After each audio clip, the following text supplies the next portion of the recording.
Southern Miss hosting Tennessee in the Super Regional. It's Locked On Sunbelt.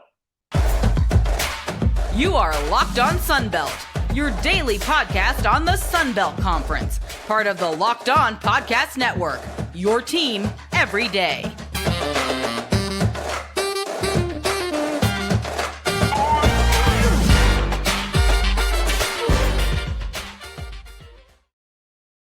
All right, welcome back to another edition of Locked On Sunbelt, your team every day. I'm your host, Dave Schultz.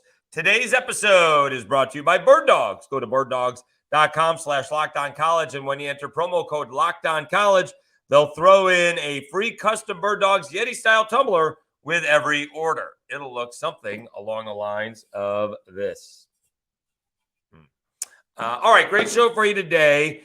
We have Scott Watkins on from the Herald, always a good information guy to have on when we're talking Southern Miss. The Golden Eagles do get to host the Super Regional, and as we all knew was going to happen, the rational and level-headed Tennessee Volunteer fans were going to be that way and take it as a challenge. That's not exactly what has happened, so we talk about that as well. All right, so we talk about the regional a little bit with Scott Watkins and how Southern Miss bounced back from losing their opening game.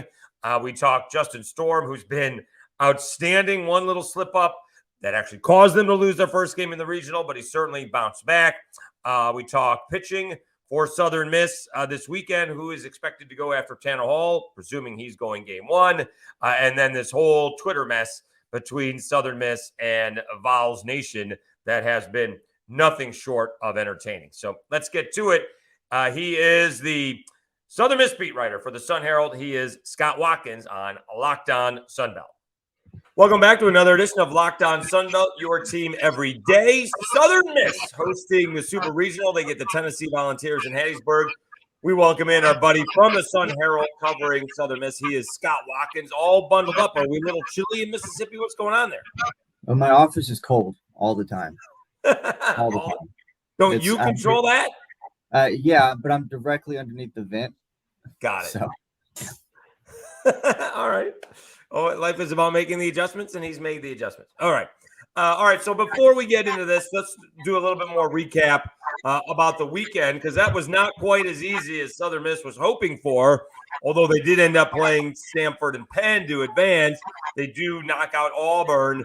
You know, what happened? It was amazing because really the last 2 weeks has been the Justin Storm story, right? He pitched so well in the championship game in the Sun Belt Series, and then he gives up a 2-run home run, and then another 5 shutout innings. I mean, he's really been very good over the last couple weeks.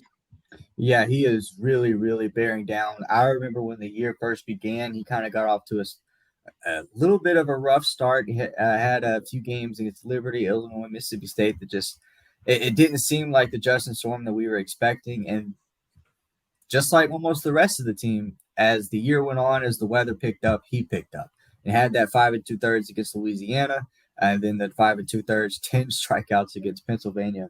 Jeez. Unreal, just an unreal performance. He's locked in, which I feel like is an understatement at this point. I mean, he's a guy who, in a best 2 out of 3 series, is going to be so valuable. Well, so let's talk about that. They come up short. He gives up the 2-run home run to open up the regional. And what was the attitude to the team at that point in time? Because obviously, they're faced with the idea that we have to play 5 games, right? We still have to win 3. That doesn't change. But now we have to go through this, and we'll have to win 5 games and beat somebody twice. What was the attitude of the team after they lost the opening game? Well, it's nothing that they hadn't been through before. This is a very old team, a very experienced team, especially the lineup. And then Tanner Hall's been here. Justin Storm has been here. This is what happened last year. They fell behind in their own regional and had to pull out of that, had to beat LSU a couple times. I don't think there was any panic. I don't think there was ever any type of sense of anxiety, sense of urgency. With Southern Miss, it's very much we have a job, and we know how to do that job. There's not a lot of baseball, I think, that kind of goes into it. I think it's just a lot of mentality. I think it's a lot of just Scott Berry's level-headedness. It's just the way that this group is able to so quickly forget about what has happened little Ted Lasso, we're a goldfish thing going on at Southern Miss. So I saw it at the Sun Belt tournament. They lost a tough one to App State.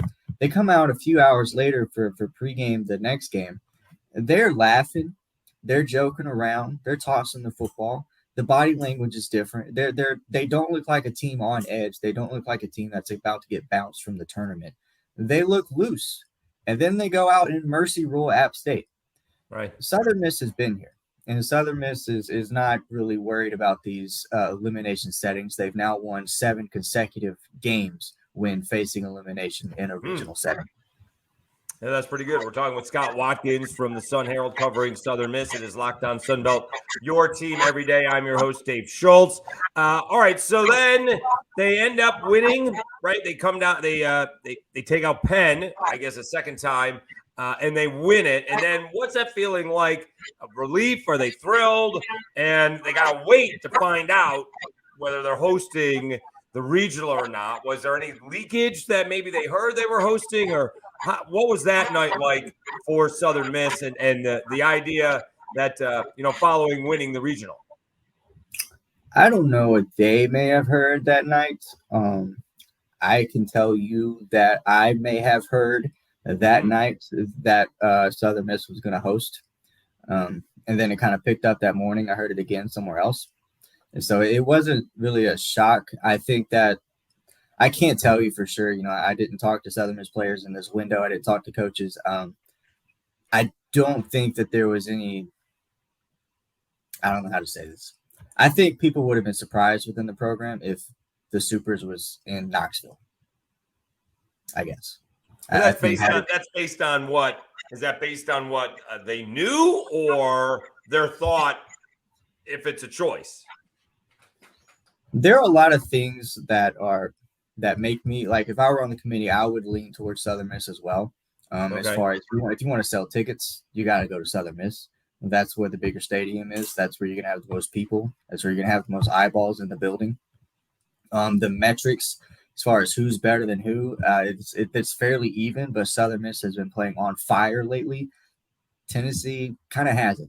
They similar to Southern Miss, kind of sputtered out of their regional, and they were terrible in the SEC tournament. I don't think they did anything in the SEC tournament. I don't think they made it out of the first day. Southern Miss is red hot right now. They're one of the hottest teams in the country. It just kind of made sense. And on a completely unrelated note, the air quality in Knoxville is god awful right now.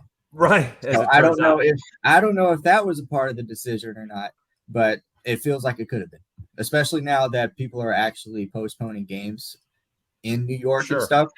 Right. So I don't know. I can't tell you if that was part of the decision.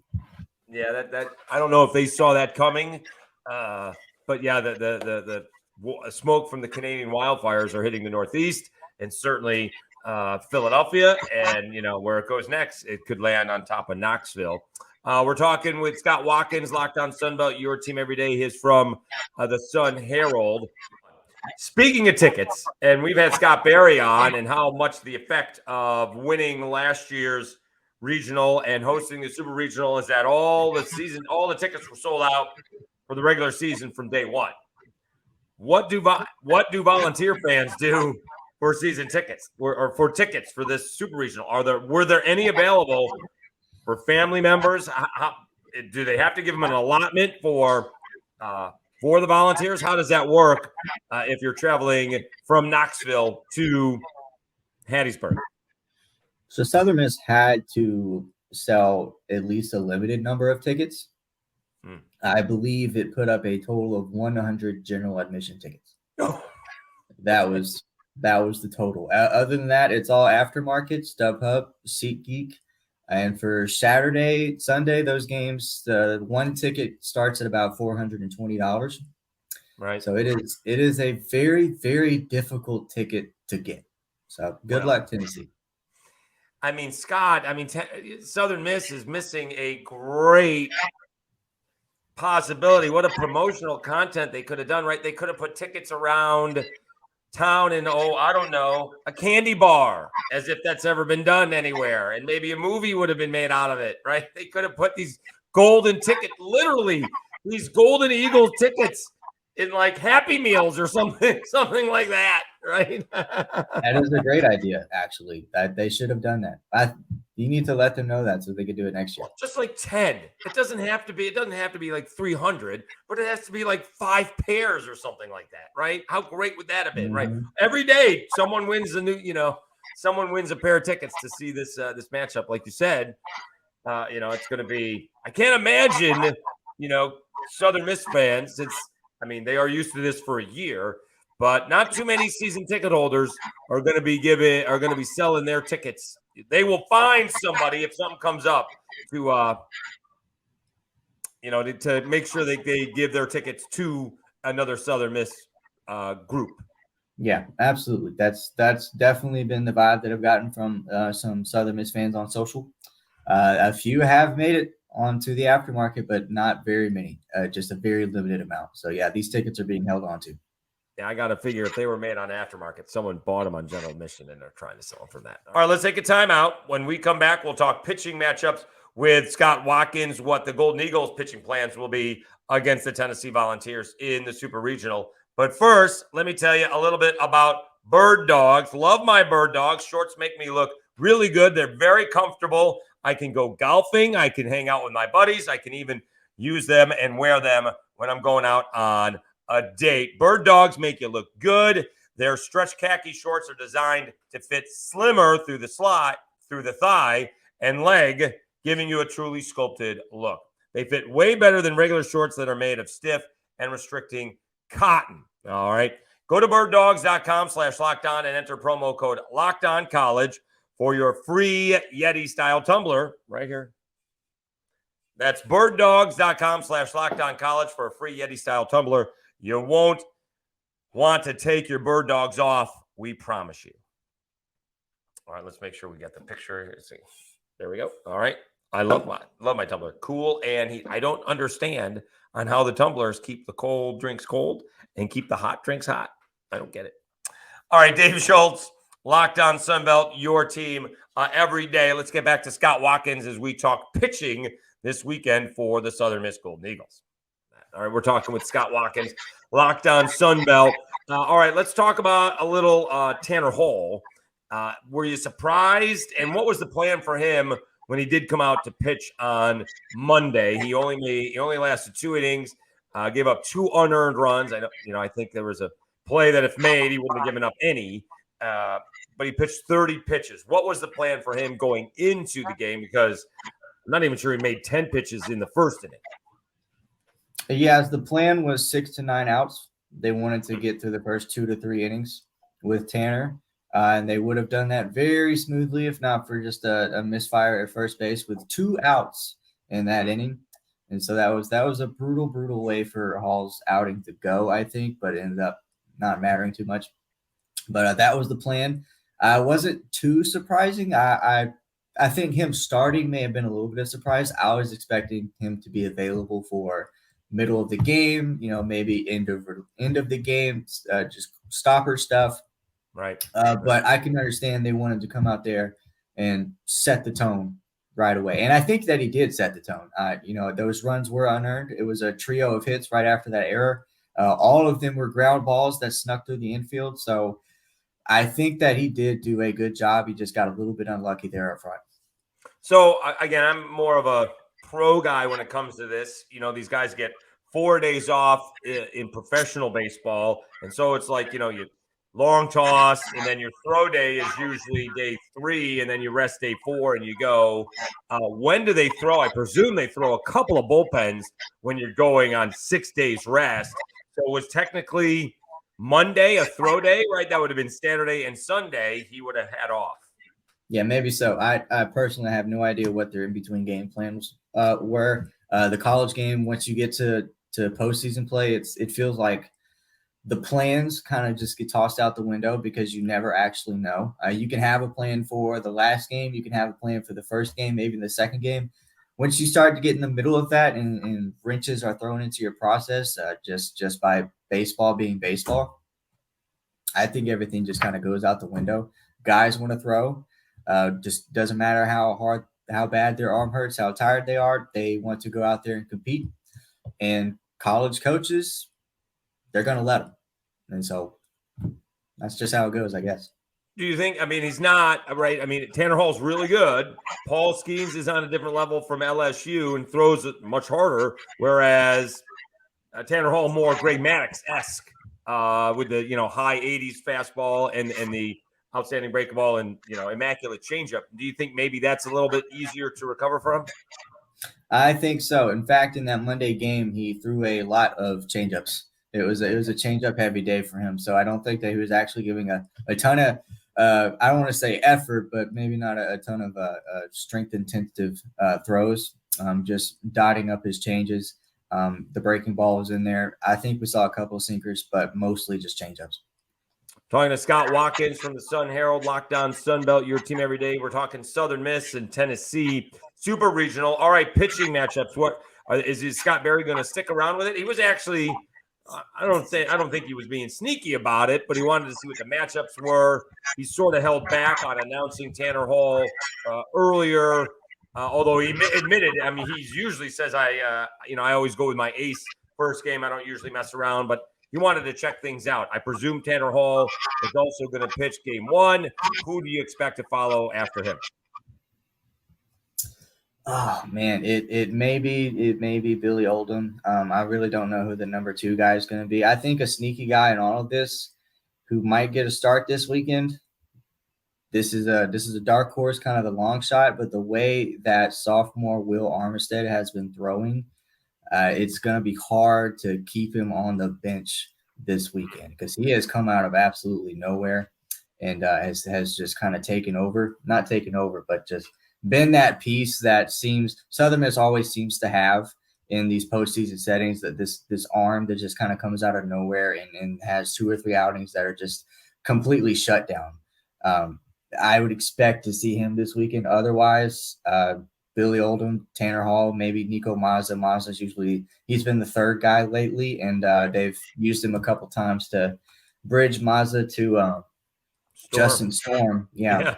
And so that they might bring that plan back for the 3rd time this postseason. It would be a pretty good one. It's worth the first couple of times. But I'd expect Tanner, Billy, and then maybe Nico to Storm. And then Will Armistead, I think, you're going to see him after Billy Oldham.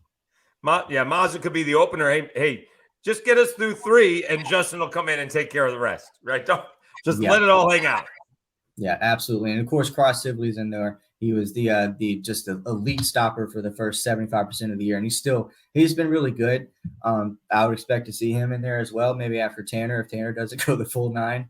I think in a 2 out of 3 series, I think they're pushed to the limit in the Sun Belt tournament in the regionals, but in the supers,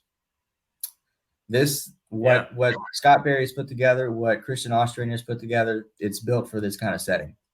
It is amazing on how that kind of switches, right? From a Sun Belt Conference tournament takes a lot out of you. If you have to play 5 games in a regional, that takes a lot out of you. Everybody should have enough pitching for 3 games in a super regional.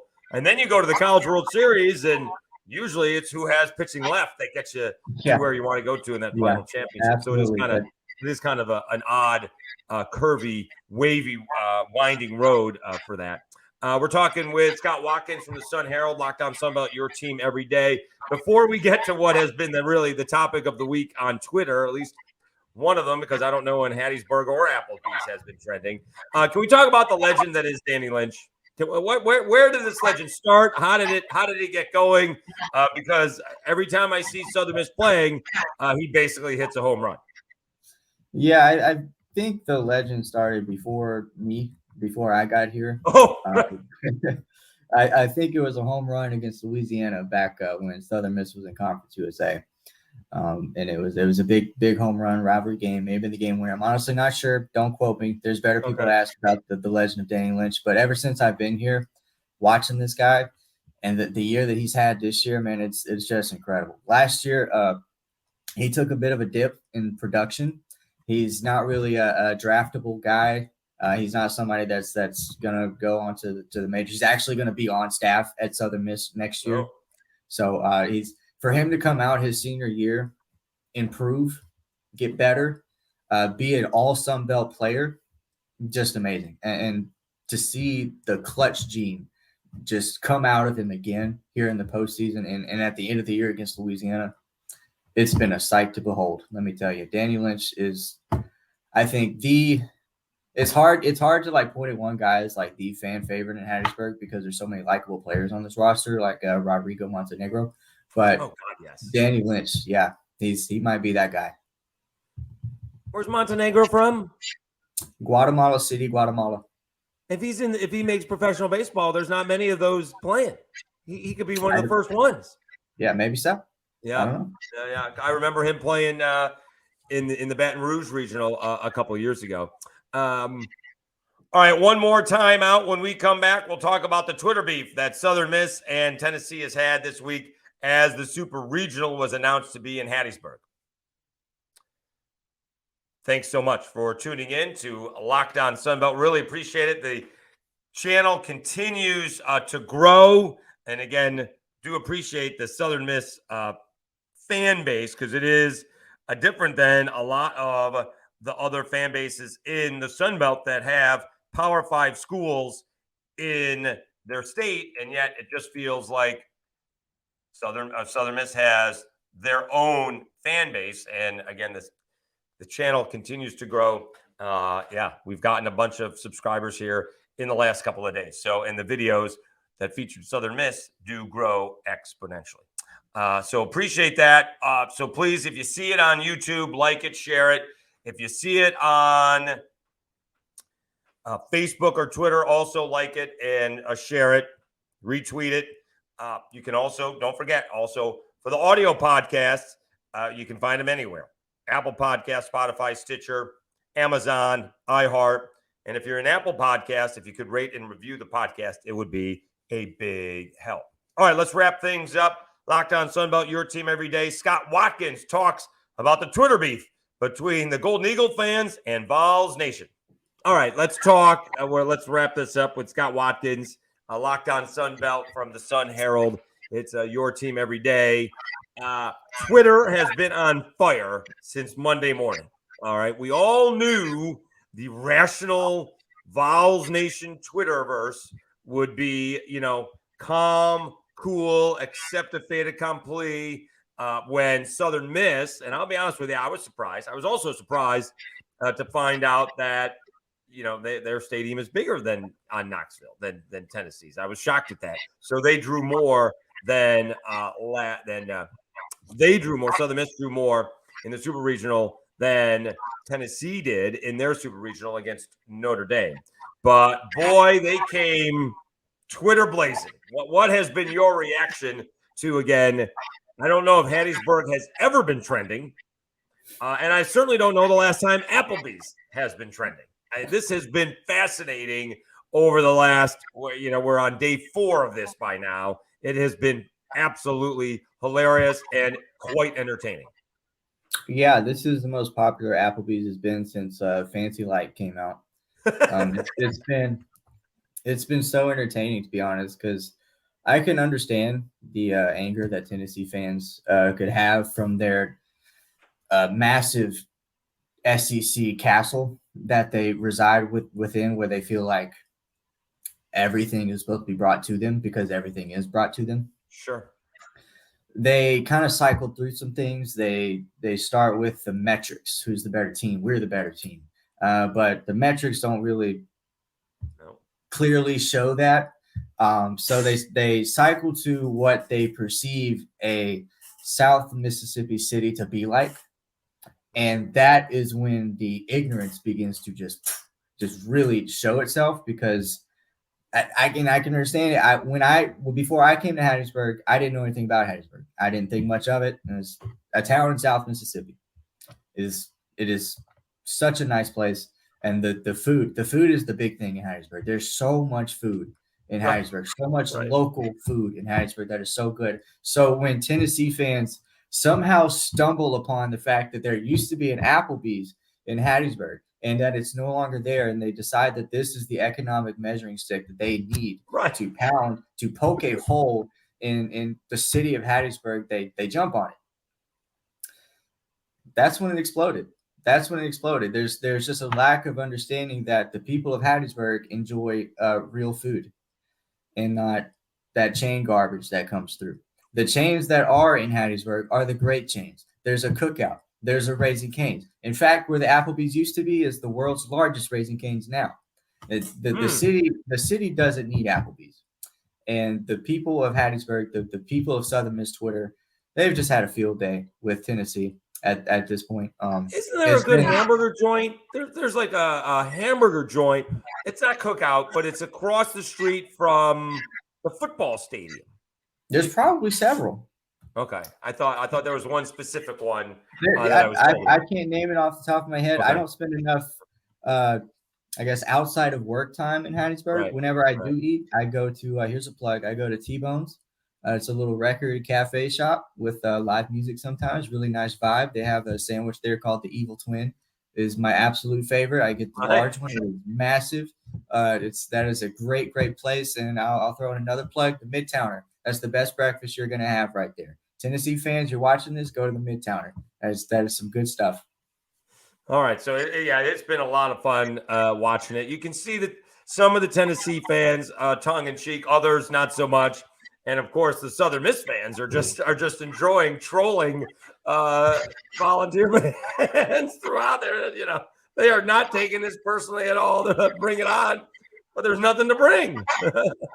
There's absolutely nothing there. There's this some kind of smoke that Tennessee feels like they are bringing, but I haven't seen any yet. No. All right. Scott Watkins, from the Sun Herald. We're on Locked On Sunbelt, your team every day. What else are you writing about as Southern Miss gets ready to host the regional? Yeah, I just wrote about a crawfish po' boy that I ate today. So be on the lookout for that review. Is that being serious? Yeah, man. It was a great po' boy. That's fantastic. All right. He is Scott Watkins from the Sun Herald. Appreciate your time, Scott. Always do.